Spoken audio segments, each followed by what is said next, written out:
Buenas tardes, amigos,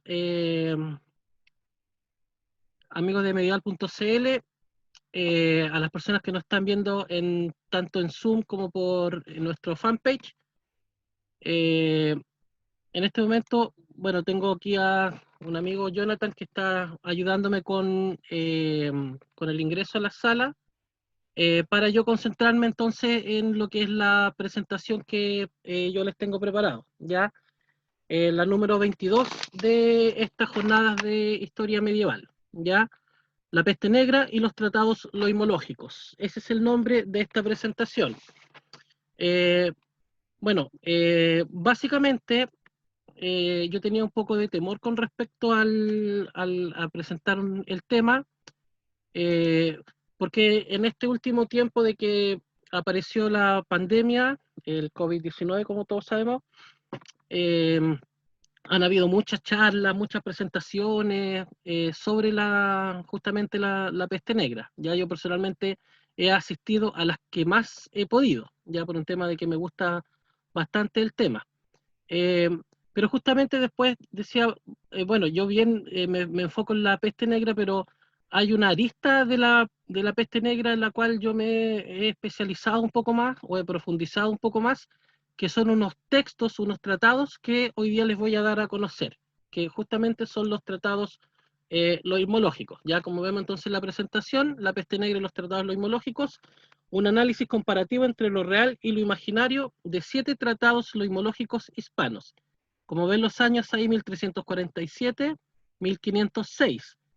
No es un error, yo sé que la peste negra termina, por lo menos en la gran pandemia en 1353 justamente, pero hay una extensión de esta, hay una serie de rebrotes, ¿ya? Y estos rebrotes entonces hacen que yo tome estos textos en ese periodo de tiempo, ¿ya? Ya me voy también refiriendo a eso. Tenemos entonces los controles. Como objetivo, revalorizar el tipo de literatura médica creada en tiempos de la peste, ¿ya? Y temas que vamos a ver en esta presentación, un poco del contexto, un poco de historia y medicina, ya historia de la medicina un poco a la vez, y también finalmente lo que son los tratados loimológicos, ¿ya? Vamos con los antecedentes. Siempre cuando uno se enfrenta al tema de la peste negra, esta gran pandemia, es necesario retroceder un poco, ¿ya? ¿Por qué? Porque para entender bien la peste, eh, previa a esta peste hubo un proceso de mejoras, eh, básicamente que comienzan a partir del siglo XI. Eh, yo voy a ir un poco más rápido en esta parte porque es más contextual, ¿ya? Eh, un aumento en la productividad, eso genera también una mejora en la alimentación, excedentes, finalmente un aumento en la población y un crecimiento también en las ciudades. Ya como está ahí en el gráfico explicado, nosotros vamos a tener un abandono entonces de lo que es, o un paso de lo que es la vida rural a lo que es la vida urbana, ya con este crecimiento, con este acentuamiento entonces de lo que son las ciudades. Ya acá yo tengo un gráfico que nos plantea cuánto fue más o menos el crecimiento en un par de siglos. Por ejemplo, en el 1111, me, me, me voy a centrar acá, en el 1200, perdón, y 1300. Fíjese que hay un crecimiento bastante amplio de la población. Ya esto es netamente adherido al contexto de lo que es Europa occidental. Ya entonces un crecimiento eh, grande de la población entre los años 1100 y 1300. eh, y eso genera que esa época, básicamente el siglo XII, es conocido también como un siglo de creación artística, es un siglo con mucha luminosidad. De hecho, se suele hablar de el Renacimiento del siglo XII, ya por gran aporte intelectual que hubo, ya. Pero ya entrando al 1300, el siglo XIV, ya nosotros comenzamos a encontrar un periodo de crisis. Pero primero ahondemos un poco en estos siglos. Entre los siglos XII y XIV, como consecuencia de las mejoras en la agricultura y el aumento de la población, se inicia en Europa un desarrollo económico que favoreció el renacer de las ciudades y de la vida urbana.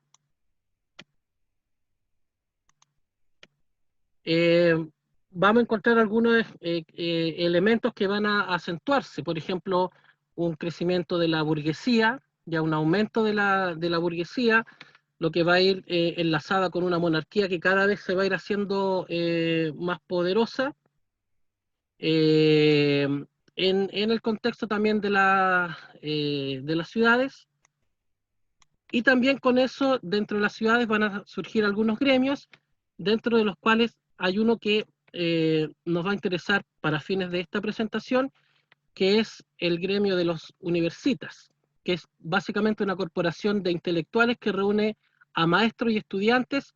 Surge como un movimiento que inicia la enseñanza moderna.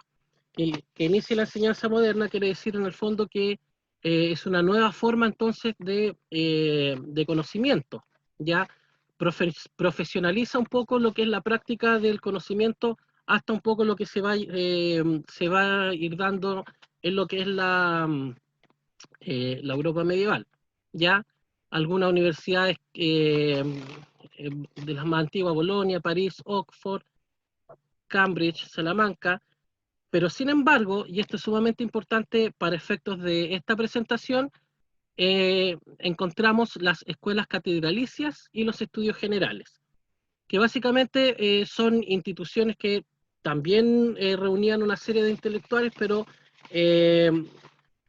no todavía del punto de vista ya más universitario. Recuerden que después la universidad, que fue una de las grandes creaciones de la Edad Media, eh, justamente nace de lo que son las escuelas catedrálicas y los estudios generales.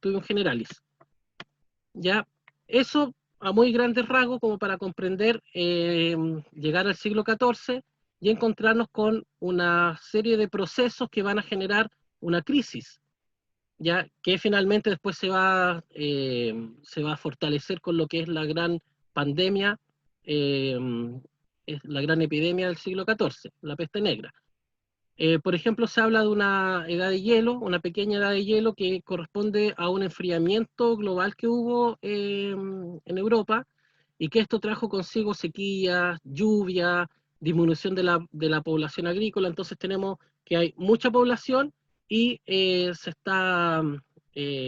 ya no hay mucha comida. Ya eso significa un poco el declive del sistema feudal.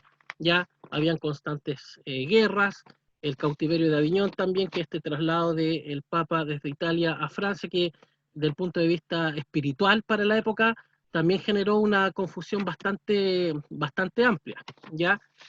En el año 1346 aproximadamente, en Mongolia, surge esta pandemia. Ya acá nosotros vemos un mapa que tiene varios años, no sé si se me verá el cursor.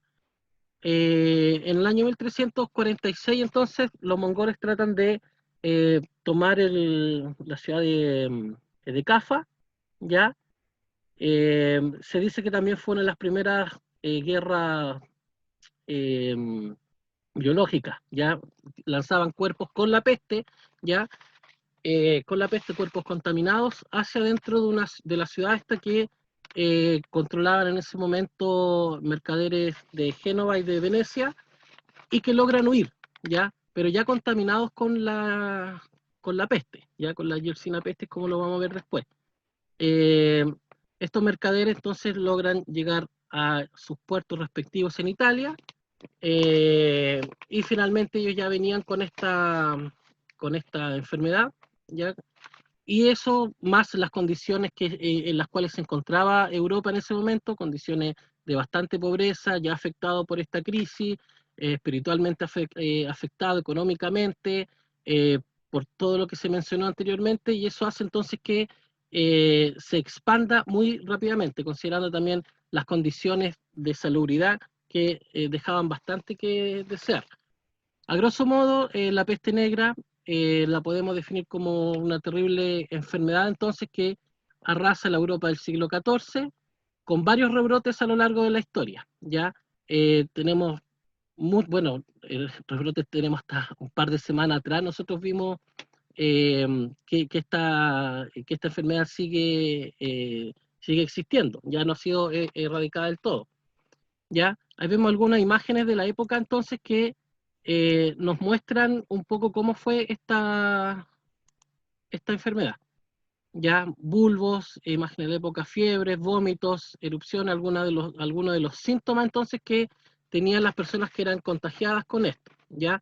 Se dice que hay 3 variantes que tiene esta enfermedad, una bubónica, septicémica y neumónica. ¿Ya? La bubónica, básicamente, ya voy a explicar un poco más a profundidad cómo se contagian las personas, eh, pero básicamente corresponden a unas bulbos que le salen en el cuerpo, como vemos en estas imágenes, eh, que se contaminan ya y que se expanden por la sangre, ya toman en ese momento rasgos de septicémica y también neumónica, porque afecta básicamente también los pulmones. Ya de hecho, con el toser, también ellos estaban propagando la enfermedad. Ya por lo tanto, fue una enfermedad que se propagó bastante fácil por la Europa que había, dado el contexto entonces en que se encontraba. Fue terrible por las hambrunas y la guerra, murió tanta gente que algunos de los supervivientes se hicieron ricos tomando sus posiciones y formaron la nueva burguesía. Los cadáveres se amontonaron en las calles y los recogían con carros. Fue la peor pandemia sufrida por el ser humano hasta los grandes brotes de la viruela moderna. Ahí hay algunas cifras que es muy difícil determinar, yo encuentro muy valiente a los historiadores que se atreven a dar algunas cifras, pero se estiman entre 75 y 150 millones de muertos, algunas fuentes nos plantean unos 200 millones de muertos fallecidos, lo que sería un 60% de la población europea, asiática y africana, ya es decir, eh, un número bastante alto, ¿ya? Acá hay una fuente que a mí me gusta mucho citar, que pertenece a Agnolo de Itura. Ya le voy a dar lectura porque dentro de lo que significa la peste, lo terrible que fue esta enfermedad, acá nos resume bastante bien para entenderla. Dice, Agnolo de Itura fue un cronista. Dice, la mortalidad en Siena comenzó en mayo de 1347. Fue cosa cruel y horrible. No sé por dónde empezar a hablar de su crueldad y de sus sufrimientos horribles. Diríase que casi todos quedaban idiotizados al ver aquel dolor, y es imposible para la lengua humana narrar la horrible verdad. En realidad, quien no vio cosas tan horribles puede considerarse bienaventurado, y las víctimas morían casi inmediatamente. Se hinchaban en los sobacos y la ingle, y caían al estar hablando. El padre abandonaba al hijo, la mujer al marido, el hermano al hermano, pues esta enfermedad parecía atacar por el aliento y la vista. Y así morían y no podía encontrarse nadie que enterrara a los muertos por amistad o por dinero. Los miembros de una familia llevaban sus muertos por una zanja, como podían, como podían, sin sacerdote, sin oficios divinos, tampoco sonaban a muertos las campanas, y en muchos lugares de Siena se excavaron grandes pozos y se cubrieron con la multitud de muertos, y fallecían por centenares, de día y de noche. Todos eran arrojados en esas zanjas y cubiertos de tierra, y en cuanto las zanjas estaban llenas, se excavaban otras. Y yo, Agnolo Ditura, enterré a mis 5 hijos con mis propias manos, y así tantos murieron que todos creyeron que aquel era el fin del mundo. Ya a mí me gusta mucho esta cita de este cronista, porque nos muestra lo terrible que fue entonces esta enfermedad. Sí. Bueno, finalmente los médicos parisinos, ya pasado una vez pasado la Gran Peste, ellos dieron su respuesta porque se les pidió que ellos como maestros ya quizá universitarios dieran más o menos su veredicto de qué habrá sido lo que provocó esto.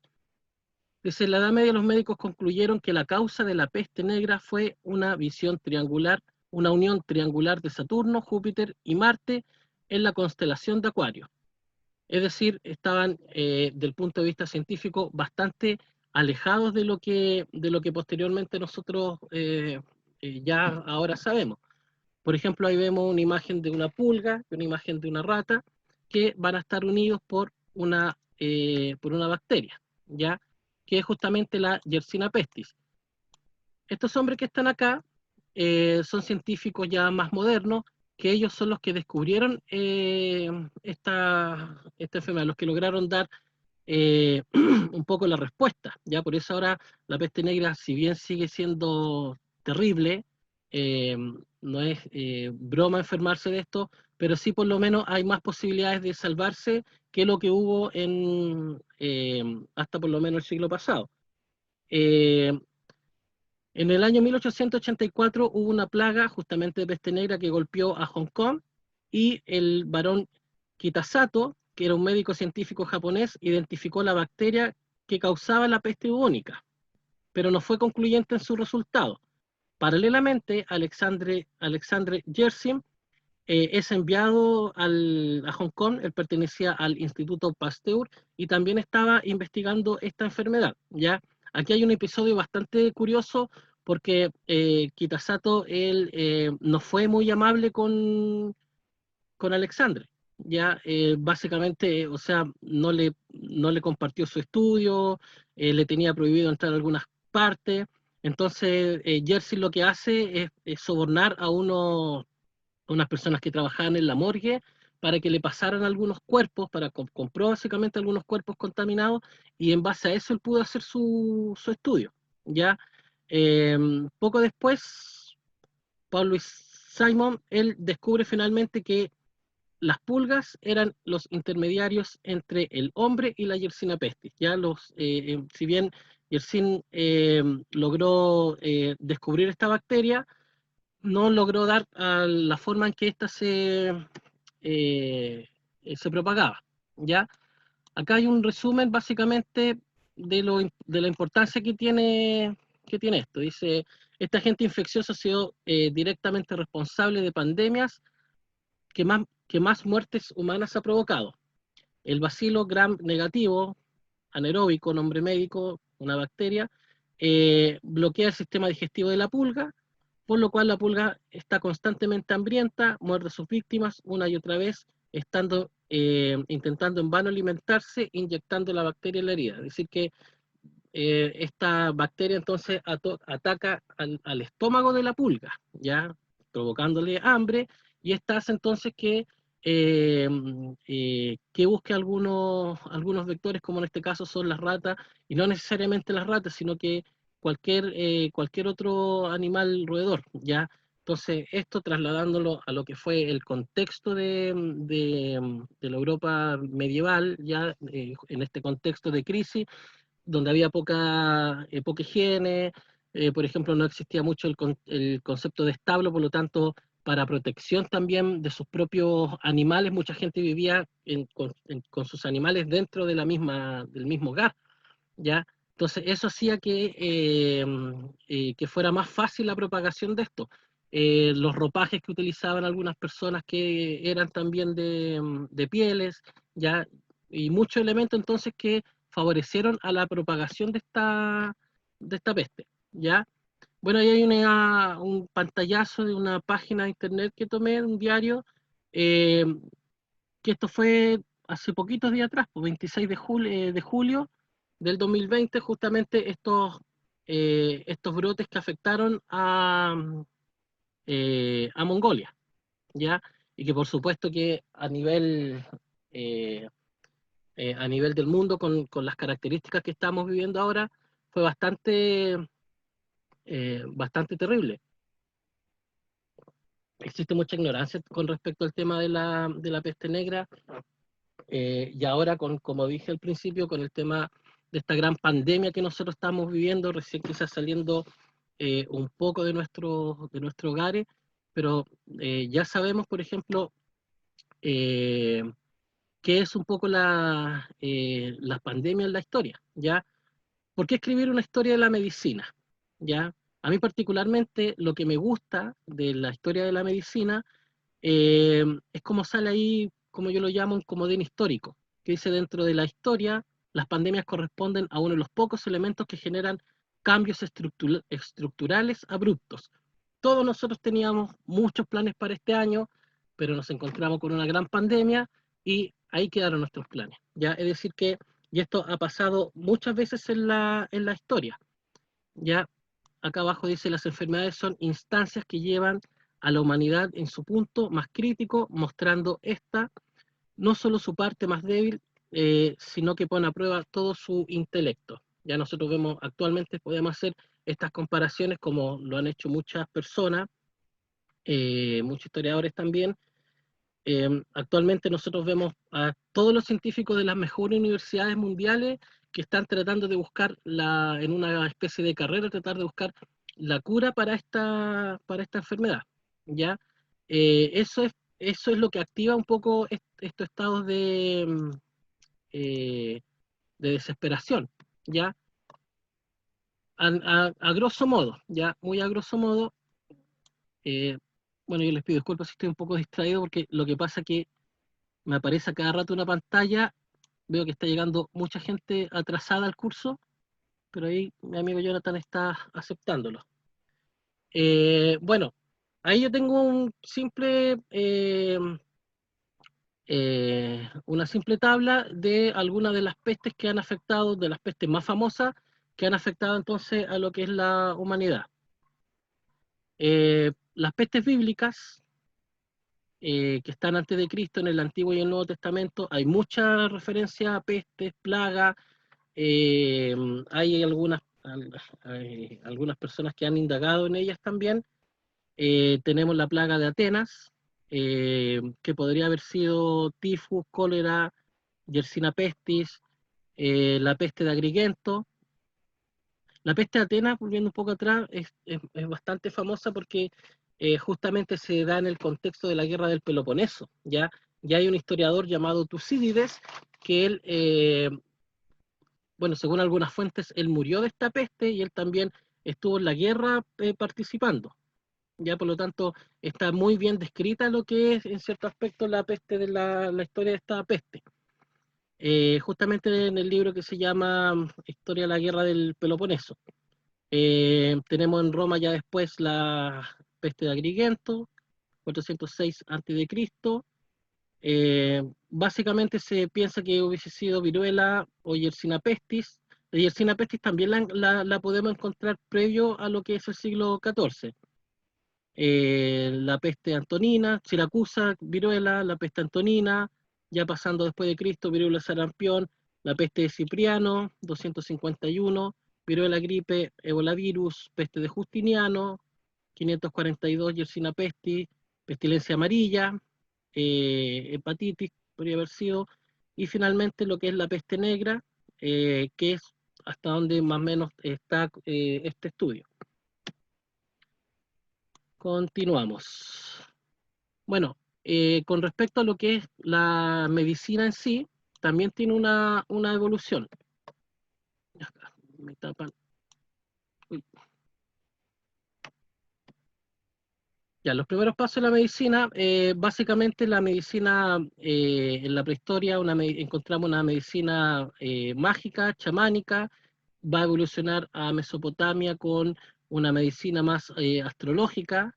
Ellos aplicaban lo que es la hepastocopía, es decir, con hígados, ellos trataban de predecir el futuro y también de predecir de curar algunas enfermedades.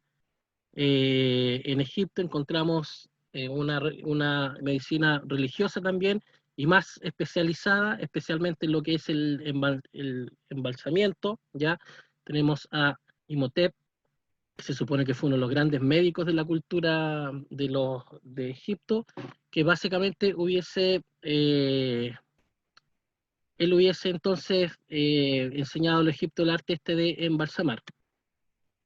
Veo que acá me aparece una pantallita que dice que algunas personas están levantando la mano.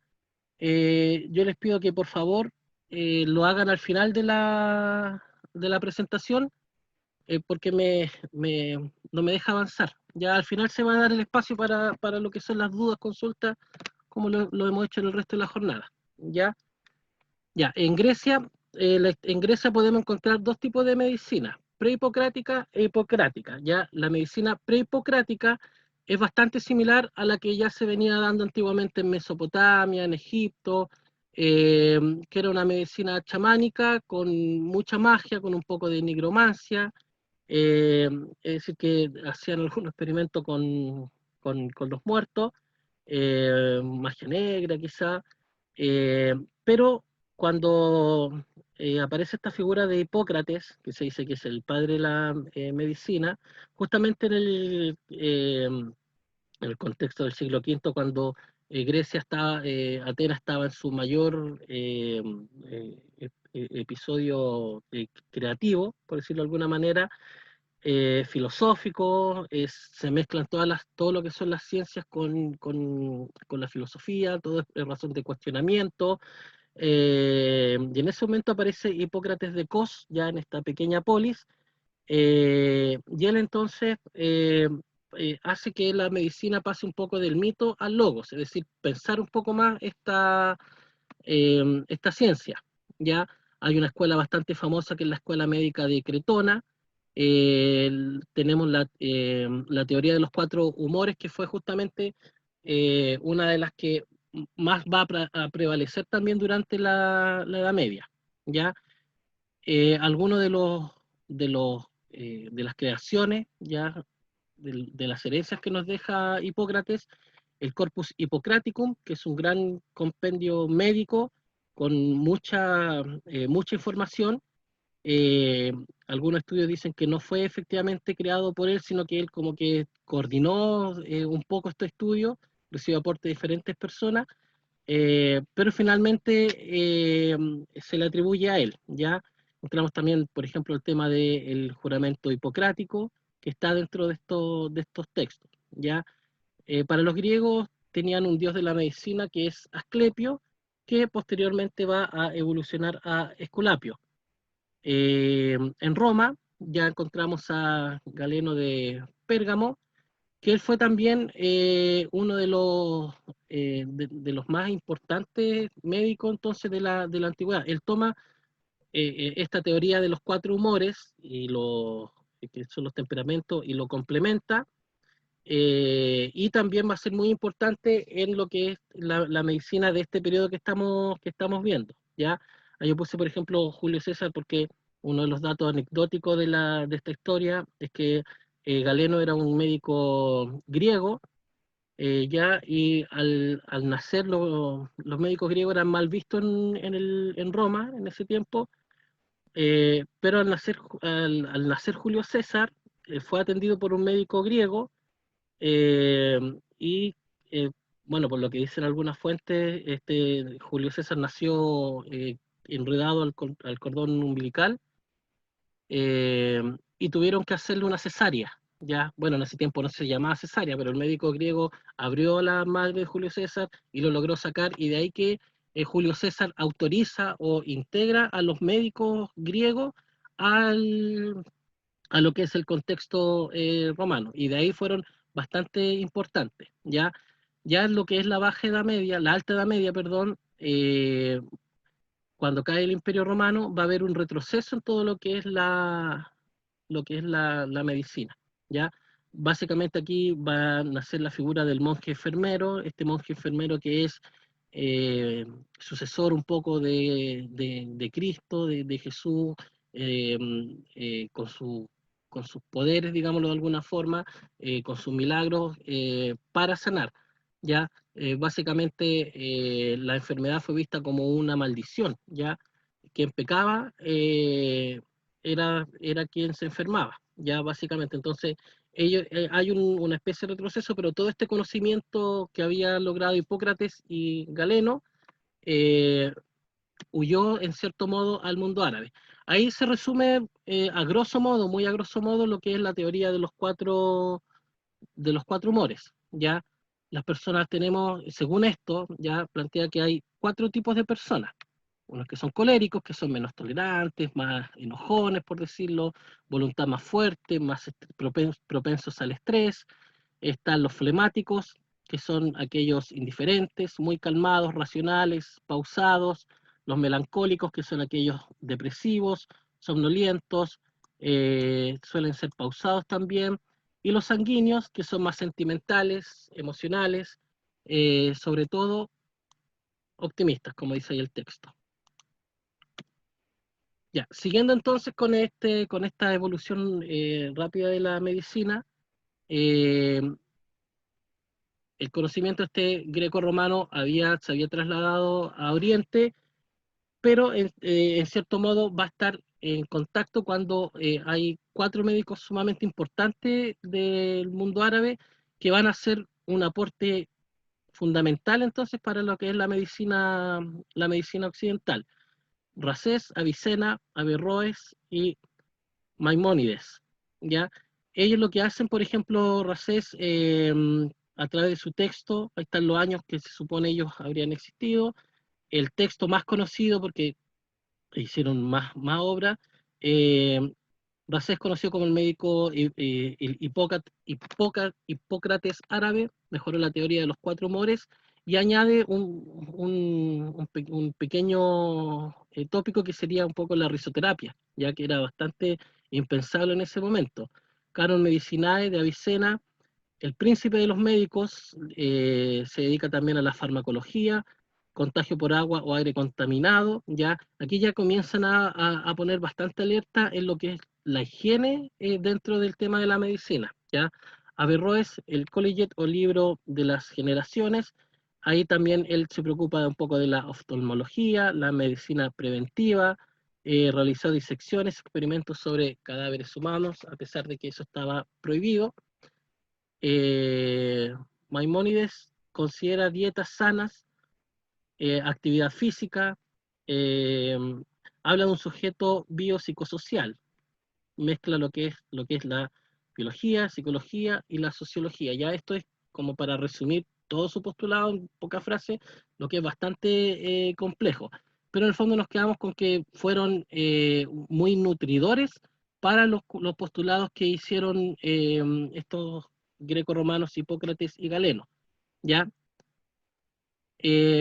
Después, ya entrando al siglo XI-XII, empieza este conocimiento árabe a ser traducido, ya básicamente una escuela muy importante de traducción que es la escuela toledana y la escuela toledana era conocida por sus traducciones, especialmente un señor llamado Gerardo de Cramona, que él se preocupa entonces de traducir varios de estos textos árabes del árabe al latín y van a llegar entonces en el contexto donde están los que ya me refería, escuelas catedralicias, estudium generalis, que va a ser después lo que es la universidad, ¿ya?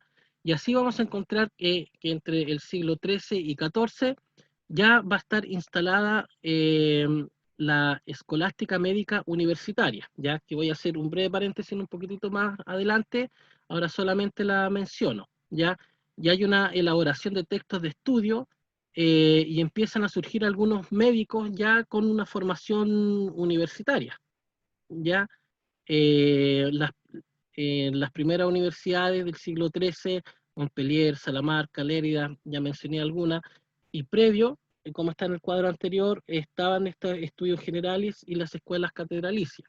Ya, eh, bueno, posterior a la peste negra, hay una expansión y replanteamiento de todo lo que significó la medicina, por lo menos hasta ese contexto, ¿ya? Ya iba a surgir un nuevo intelectual, iban a aparecer nuevos planteamientos médicos que van a derivar en lo que es ya quizá un poco la medicina más actual, ¿ya? Pero ahora nosotros estamos concentrados en este tipo de medicina. Ya acá hay una pequeña conceptualización de cómo fue evolucionando un poco la medicina, de mágica a religiosa empírica, racional, objetiva experimental, una regulación de la higiene, eh, muy religiosa, ¿ya? Y también muy relacionado con lo que es la Iglesia católica. Sin embargo, dice, en la Baja Edad Media, ya llegando al contexto de la Baja Edad Media, las personas aún seguían creyendo que las enfermedades eran un castigo divino. Asimismo, su curación era por la gracia divina. Además, seguían manteniendo la tradición de curas con plantas medicinales. Tuvieron avances en astrología, era el medio que supuestamente brindaba y ayudaba a sus tratamientos médicos y utilizaban la sangría como uno de esos métodos de curación. Los médicos, a pesar de la carencia de investigaciones, comprendían el funcionamiento del cuerpo humano. No obstante, la disciplina no estaba muy regularizada y existía mucha, ahí lo pongo entre comillas, charlatanería, muchos charlatanes, porque no bueno, estamos frente a este médico universitario escolástico que está siendo formado en la universidad, pero paralelamente, por ejemplo, el barbero en la época medieval también podía hacer algunas operaciones en la boca, ya generalmente eran como un poco dentistas y así, otros también que estaban más con técnicas chamánicas, cosas que quizá un poco la escolástica no toleraba tanto, ¿ya?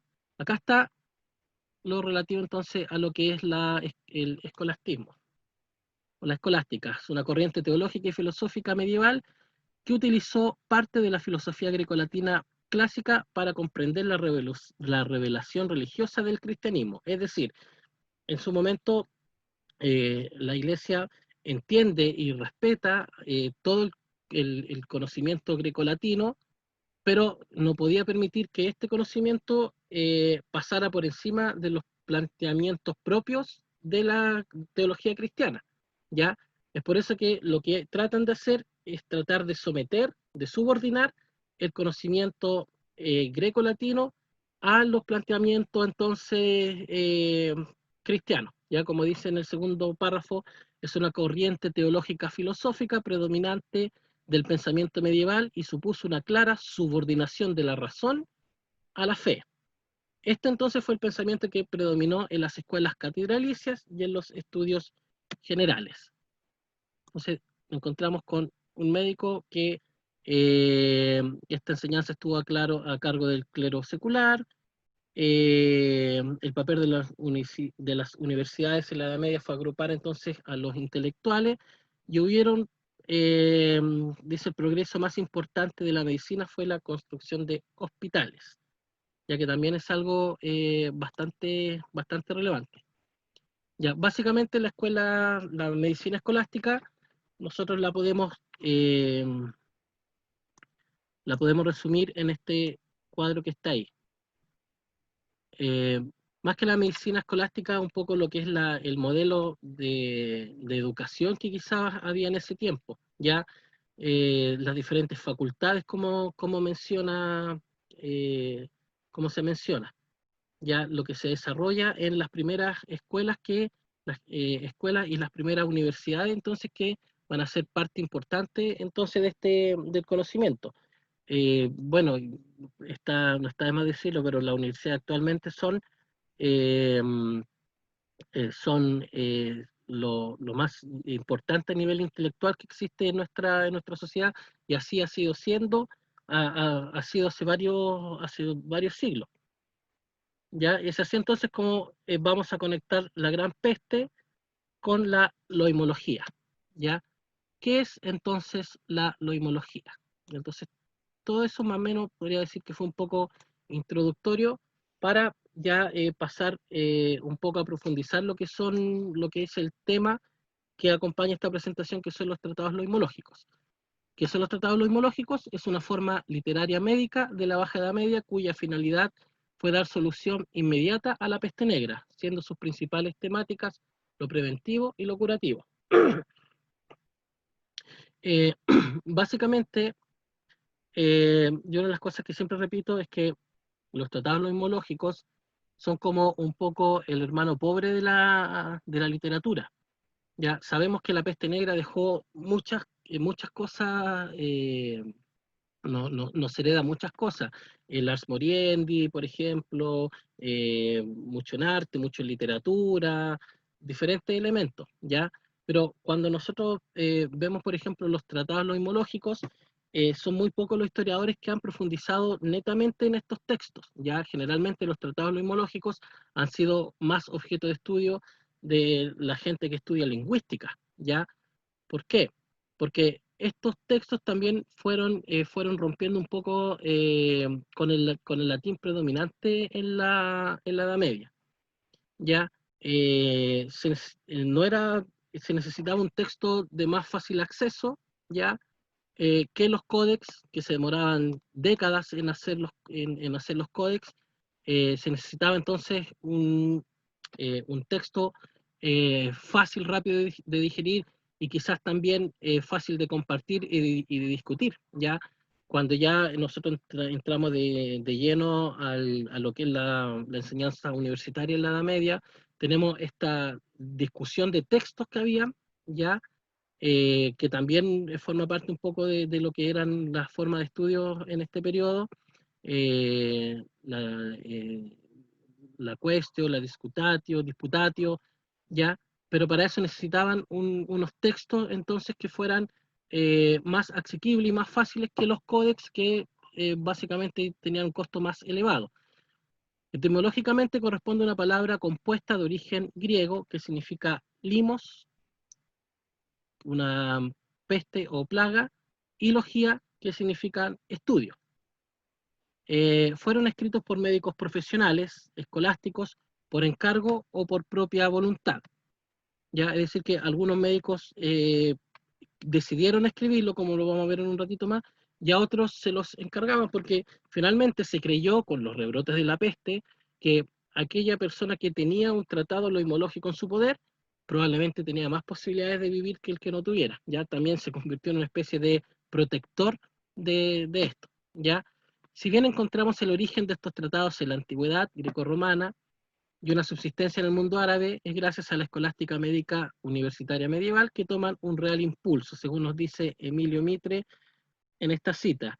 Las hecatombes iniciadas en el año 1348 dieron paso a una proliferación de regimientos contra la peste, que constituyeron una literatura profesional que toma forma de tratado, generalmente breve, que constan de unos cuantos folios en los que exponen diversos consejos y recomendaciones dirigidos a los médicos y sus pacientes. Es decir, que un médico podía decir a otro médico la solución de alguna enfermedad.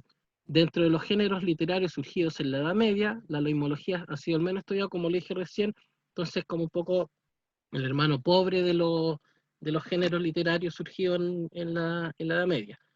John Arriazálaga plantea que entre mediados del siglo XIII y XIV fue uno de los momentos más fecundos de la vida intelectual europea, en lo que respecta al mundo médico, donde tuvo lugar la plena incorporación del mundo científico griego y árabe, cuya oferta intelectual posibilitó que los círculos intelectuales europeos latinos pudieran abordar racionalmente el mundo de la naturaleza y de los fenómenos naturales. Algunas características de estos textos, ya que también pueden servir como antecedente. Entre los siglos XIII y XIV fueron fuertemente influenciados entonces por escritos árabes. Los árabes llegan, le dan un nuevo impulso a la ciencia médica, y eso entonces fue un aporte a la escolástica médica universitaria. Marcelino Amasuno, destaca la interdisciplinaridad que visualiza en los tratados loimológicos, distinguiendo una función entre médica, filosófica, teológica, astrológica, además de la cirugía, higiene y todo tipo de planteamiento curativo. Se adaptan al contexto histórico y geográfico en el que fueron redactados. Ya muchos de estos textos fueron redactados en lenguas vernáculas, por lo tanto nos encontramos frente a textos de divulgación. Ya básicamente por lo que decía hace un momento atrás, ya si bien estos nacen, podríamos decir, previo un poco a lo que es la peste, quizá en estas en estas prácticas casi universitarias de conocimiento médico, donde tenían unos textos donde un médico interpolaba algunas propuestas de él con algunas propuestas de Hipócrates, por ejemplo. eh, Ese texto les servía también entonces de divulgación. Dice, fueron fundamentales en la sistematización de la medicina occidental, al amparo de la institución universitaria, dejando de ser simples reproductores de ideas. Muchos médicos, como me refería recién, agregaron sus propios comentarios o interpolaciones. Eso es lo que nosotros podríamos ver o distinguir de estos textos, ¿ya? O sea, nosotros si desmenuzamos quizá el corpus Hippocraticum de Hipócrates, nos encontramos que lo podemos dividir quizá en varios tratados, pero esto es lo mágico que tiene o la característica que tiene es justamente eh, que hay interpolaciones y comentarios de los médicos en el mismo contexto. Ya ahora, importante que estos textos también, por lo menos los que yo voy a presentar en unos minutos más, están hechos en el contexto de la peste. Ya la medicina escolástica medieval se entiende como el saber médico elaborado en las facultades o escuelas de medicina europeas. John Arrizabalaga, que es uno de los que más ha estudiado este tema, ya, él es historiador, pero aparte es infectólogo, así que maneja muy bien todo lo que es el tema de las pandemias, las pestes. Nos plantea que entre el año 1348, es decir, cuando comienza la peste, y en el año 1400 se escribieron 280 tratados loimológicos en Europa Occidental. ¿Ya? O sea, estamos hablando de muchos textos que surgen en el contexto de la peste negra. Si bien la peste negra finalizó en el año 1353, siguieron constantes rebrotes cada 5 años, cada 10 años, no en toda Europa, sino que son rebrotes focalizados. Un rebrote en París, un rebrote en otra ciudad, ya, pero son fuertes rebrotes donde muere mucha gente, ya. Eh, es como, es como quizá un poco lo que pasa con el COVID, que nosotros ahora ya salimos, pero vemos que en Europa, o sea, bueno, no hemos salido nosotros, estamos recién en la fase 4 en algunas partes, pero en países que sí ya han dado más libertades, ya están volviendo algunos rebrotes, ya, y que es una característica que tienen las grandes pandemias. Mientras no se encuentre una cura, una vacuna o algo así, nosotros no sabemos entonces cuánto va a durar esto. Estos son 6 tratados que se escribieron entre el año 1348 y 1349. ¿Ya? Eh, Jacques d'Agramont, Gentil de Foligno, estos son los más famosos, ¿ya? Estos son los más famosos. Hay algunos el compendio de la epidemia que hace el colegio de la Facultad de Médicos parisinos, Alfonso Córdoba, de Córdoba, ya. Bueno, aquí yo quisiera mencionar, por ejemplo, eh, Alfonso Córdoba, dentro de su texto, en algún momento plantea que algunos de los responsables que podrían haber sido de la peste negra eran los judíos, ¿ya?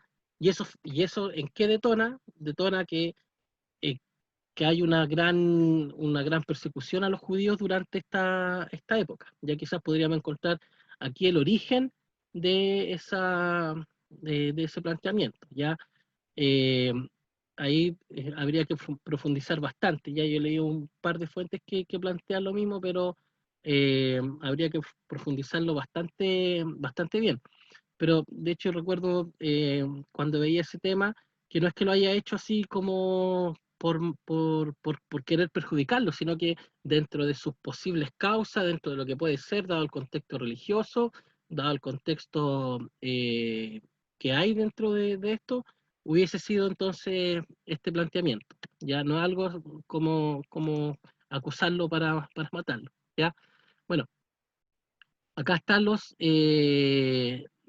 tratados loimológicos que yo profundizo ya en un estudio llamado Scriptum Pestilentis, que justamente son siete tratados que se hacen durante el contexto de peste en la península ibérica. ¿Ya?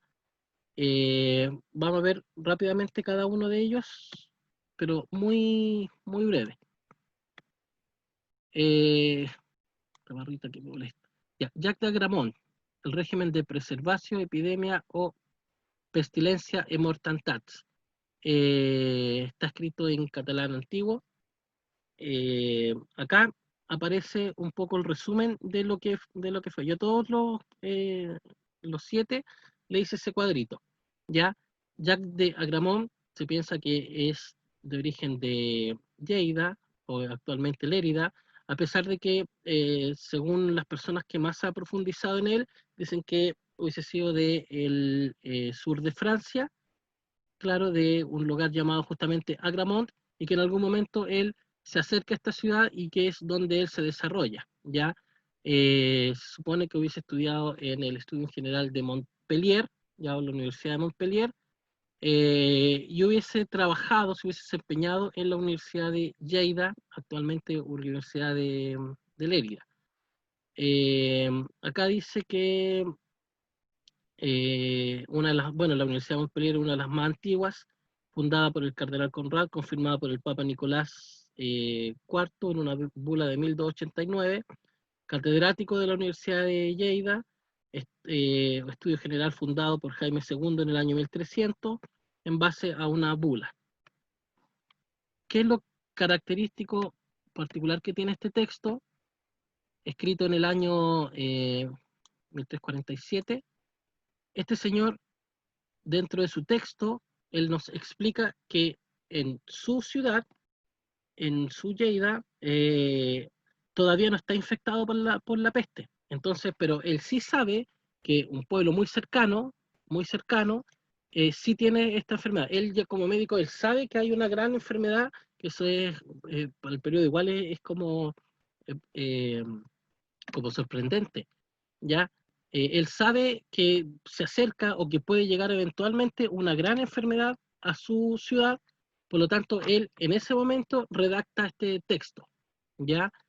¿Y qué es de las cosas que nosotros podemos destacar de este texto? Por ejemplo, él promueve ya el confinamiento, ¿ya? Él llama un poco a las autoridades a quizá cerrar un poco su ciudad.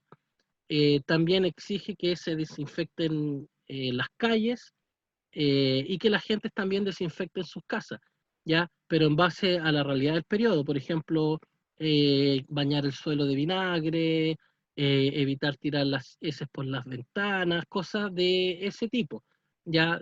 Quien pueda, por ejemplo, talar algún bosque para que el barrio o el lugar donde están quede más ventilado, que lo haga, cosas de ese tipo. Da consejos útiles a los ciudadanos, pero a la vez da consejos a los ciudadanos ricos y también lo hace a los ciudadanos pobres. Dice, los ricos pueden hacer tal cosa, mientras que los pobres pueden hacer tal cosa. Todo esto para prevenir esta enfermedad que se le venía. Ya es uno de los textos más avanzados de su época, poeca, de su época. Ahora, yo tengo una deuda con estos textos, con estos 7 textos, porque de hecho lo estoy releyendo, porque me gustaría republicarlo un poco después, eh, porque con esta experiencia que hemos tenido todos de pandemia, hay varias cosas que se me fueron. Hay varias cosas que en su momento cuando lo estudié, según yo muy profundamente, ahora yo las miro desde otra perspectiva, desde otro ángulo. Por ejemplo, no le había dado tantas vueltas al tema del confinamiento, no lo destaco mucho como ahora lo puedo destacar. Ya hay varios datos entonces que se pueden encontrar, porque cuando yo hice este estudio hace un par de años atrás, eh, no había tenido justamente la experiencia de vivir una pandemia ahora a nivel mundial, ya que muchos historiadores, muchos periodistas, muchas personas, mucha gente o muchos medios eh, nos hacen este parangón, como dije al principio, que quizás dudé un poco de hacer esta presentación, por el tema de que, claro, hay una comparación, ha salido mucho a la luz, mucho a la luz.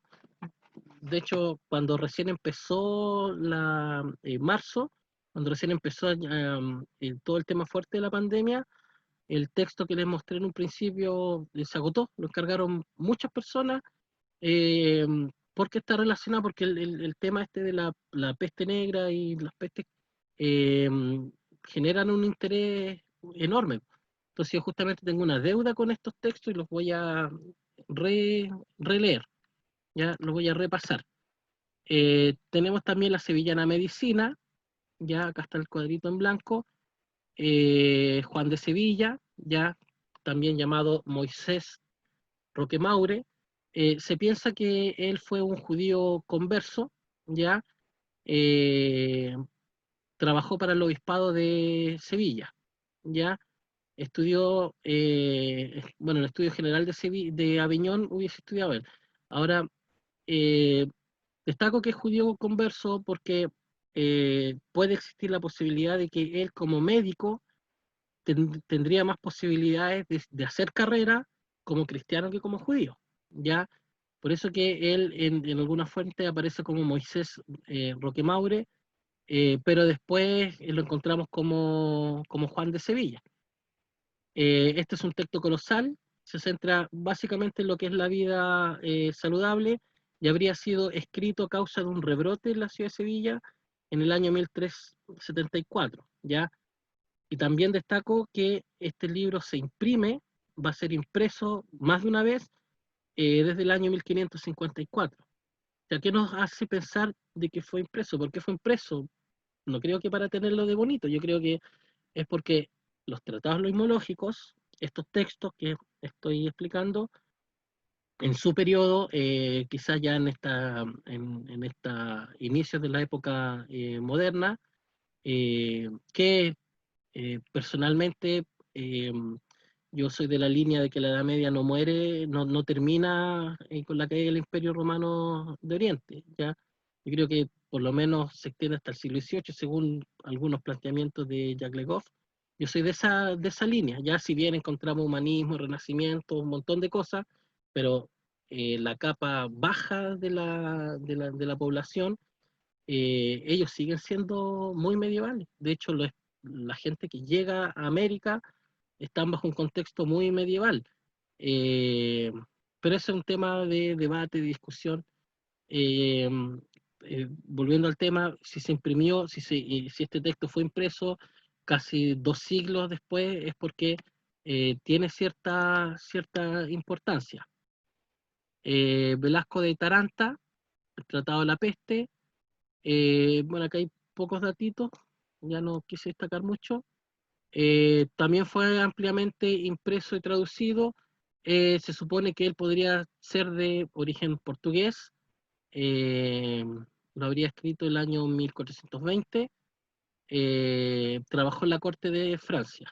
Ya se supone que él hubiese sido médico de Carlos VI, que es Carlos el Loco. Ya eh, ahí el texto eh, me provocó una discusión porque si uno, por ejemplo, profundiza un poco en este rey de Francia, llamado el loco porque se supone que habría tenido algunos brotes esquizofrénicos o algo así, él no menciona nada en su texto de eso, ¿ya? Entonces por eso yo lo pongo entre comas, o sea, entre signos de pregunta, pero se puede seguir profundizando en ello. Alonso de Chirino, origen de Castilla, su tratado se llama Menor daño de la medicina, ya tiene otro texto eh, que no se tiene, solamente se sabe el nombre, habría sido escrito en el año 1429, no se sabe de su formación nada. Yo hubiese trabajado para la corte de Castilla. Juan II de Castilla lo nombró alcalde examinador de los físicos y cirujanos de sus reinos y señoríos. Es decir, una especie de, para su época, una especie de ministro de salud de la época. Yo coloqué París entre medio para acordarme de este dato, no por el país, sino que por el ministro que hay ahora. porque básicamente al ser el alcalde examinador mayor de los físicos, y de hecho una de sus preocupaciones también fue justamente estos charlatanes que seguían haciendo medicina. Él hace que se promulguen alguna regularización entonces con respecto a esto. Como dice ahí, se preocupó particularmente la cantidad de falsos médicos y charlatanes que ofrecían sus servicios. De hecho, él decía que era más útil un tratado loimológico, un tratado escrito por un médico, que, eh, que, que los servicios de estas personas. ¿Ya? Eh, lo extraño también de este tratado es que hay algunos ingredientes complejos que él enseña o que él plantea. Por ejemplo, si alguien era mordido por un perro rabioso, él aconseja hacer un ungüento en base a los colmillos de ese perro, ¿ya? También hay algunas cosas extrañas, como por ejemplo utilizar para algunas cosas más complejas un trozo de la corona de rey o caldo enjuagado en la boca de la madre o la suegra. Y esas son cosas que él plantea con respecto a esto. Juan de Sevilla, vamos con este es licenciado Forest. Tratado útil y muy provechoso de toda pestilencia, contra toda pestilencia e aire corrupto. Él es de Salamanca, ahí está el nombre de su texto, habría sido escrito en el año 1481 y se habría formado en la Universidad de Salamanca y se hubiese desempeñado en la Universidad de Salamanca también. Se preocupa entonces de lo preventivo y de lo curativo, y además, al igual que el primero, redacta recetas también para los pobres. Ya ahí había una preocupación por la gente más humilde. Tenemos Fernando Álvarez, Regimiento contra la Peste.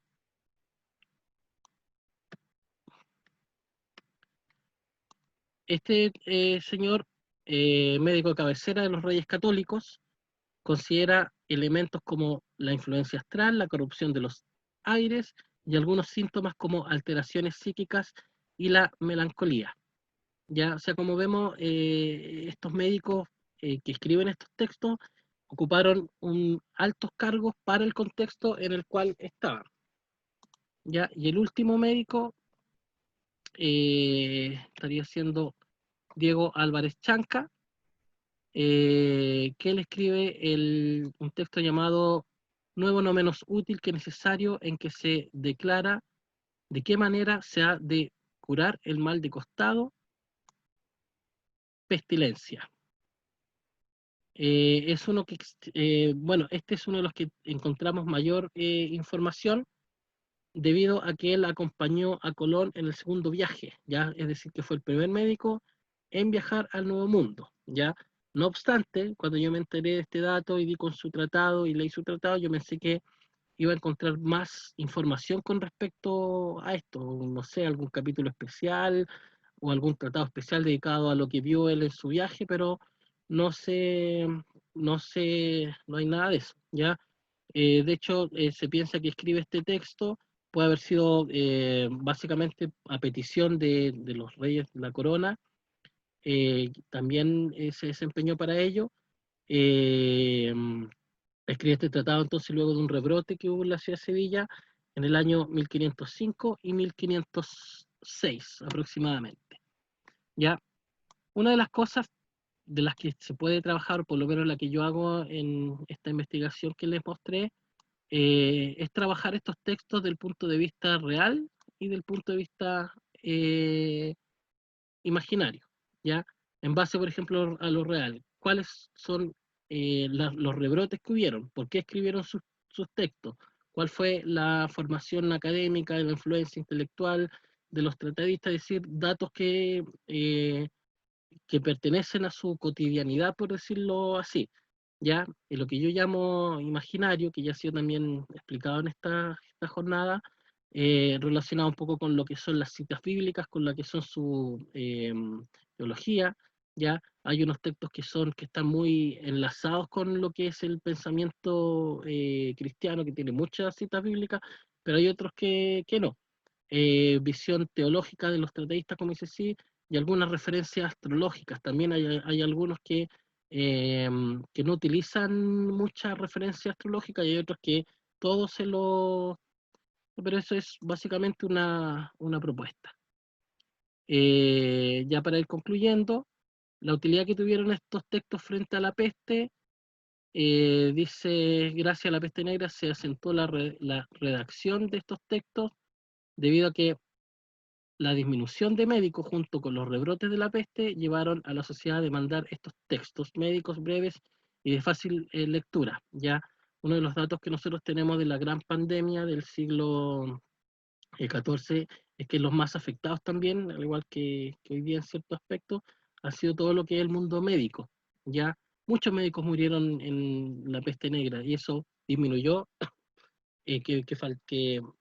provocó disminución de estos profesionales, pero estaban estos textos que podían en ciertos aspectos suplir, ya por lo tanto eh, se plantea que igual estos textos tuvieron una visión quizá un poco mágica en el sentido de que podía destacar o cuidar a una persona que tuviera y que accediera también a esto. La mayoría fueron escritos en lenguas vernáculas, fueron considerados verdaderas guías médicas, y se le atribuye, como lo decía recién, propiedades protectoras mágicas a estos textos. Como conclusión, algo apreté sin querer, ya. Como conclusión, entonces, podemos destacar que los tratados loimológicos, estoy moviendo esta barrita aquí, y se pueden ser considerados los primeros textos impulsores del humanismo de la Edad Media, pues rescatan el pensamiento grecolatino. Ya eso yo creo que es digno de estudiar y de darle el estudio, el nivel que quizás tienen estos textos, porque impulsan esta práctica literaria.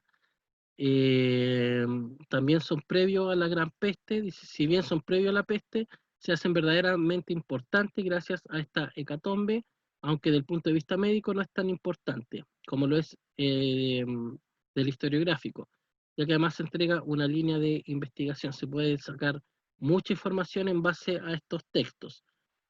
También nos dejan de manifiesto que la escolástica médica universitaria, sustentada en saberes antiguos, se sirven de base para la evolución.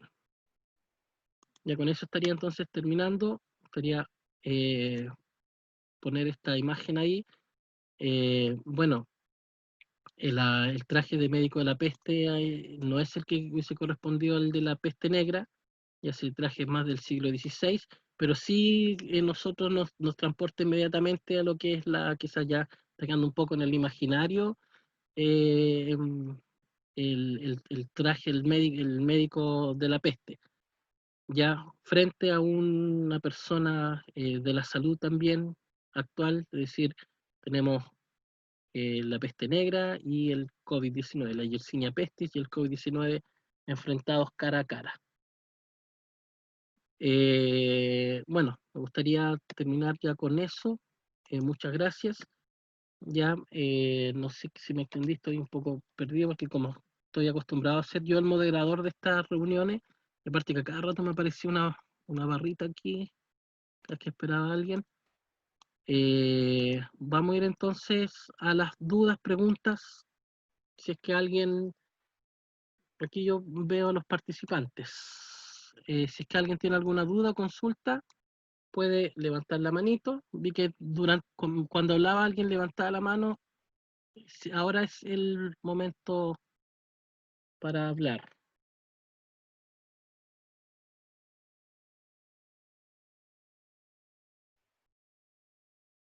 ¿Hay alguien que quiera decir algo?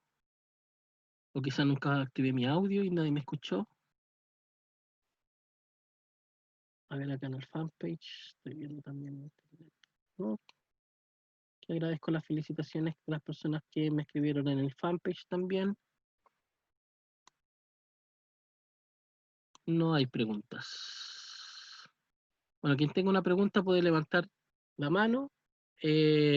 Algún comentario, dedito arriba. Ya. parece que nadie. Voy a dejar de compartir. Muchas gracias. Mañana siguen nuestras jornadas de historia medieval. Tenemos, tenemos 4 charlas mañanas.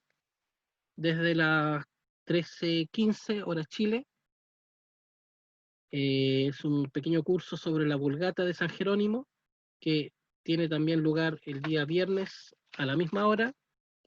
Hay un medievalista mañana a las 16 de España que nos va a hablar sobre el neomedievalismo y sobre todo los estudios, cómo hacer estudios medievales actuales. Luego tenemos la segunda parte del curso de literatura medieval y aproximaciones a la representación iconográfica también. Del Salterio de Lutrell. Así que en base a que no hay más preguntas ni dudas, voy a desconectar. Le doy las gracias por haber estado presentes en esta ocasión. Vamos a dejar de compartir en Facebook, de la transmisión en vivo, y vamos a tener la